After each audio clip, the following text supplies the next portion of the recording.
ದಿನಗಳಲ್ಲಿ ವಾಡಿಕೆಯಷ್ಟು ಮಳೆ ಆಗಲಾರದ ಕಾರಣಕ್ಕಾಗಿ ಕೂಲಿಕಾರರಿಗೆ ಕೆಲಸ ಇಲ್ಲದೇ ಹಳ್ಳಿಗಳಿಂದ ಪಟ್ಟಣಗಳಿಗೆ ವಲಸೆ ಹೋಗ್ತಕ್ಕಂಥ ಪರಿಸ್ಥಿತಿ ನಿರ್ಮಾಣ ಆಗಿದೆ.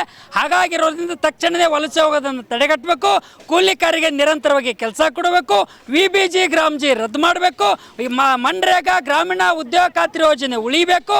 ಇವತ್ತು ಕಲಬುರಗಿ ಜಿಲ್ಲೆ ಬರಗಾಲ ಘೋಷಣೆ ಮಾಡಬೇಕು, ಬರಗಾಲದ ಬರ ಕಾಮಗಾರಿ ಪ್ರಾರಂಭ ಮಾಡಬೇಕು ಅಂತಕ್ಕಂಥ ಮಾತನ್ನು ಒತ್ತಾಯಿಸಿ ಇವತ್ತು ಜಿಲ್ಲಾ ಪಂಚಾಯತ್ ಕಚೇರಿ ಮುಂದ್ಗಡೆ ಪ್ರತಿಭಟನೆಯನ್ನು ನಡೆಸ್ತಾ ಇದ್ದೀವಿ ಅಂತಕ್ಕಂಥ ಮಾತನ್ನು ಹೇಳಕ್ಕೆ ಬಯಸ್ತೀನಿ.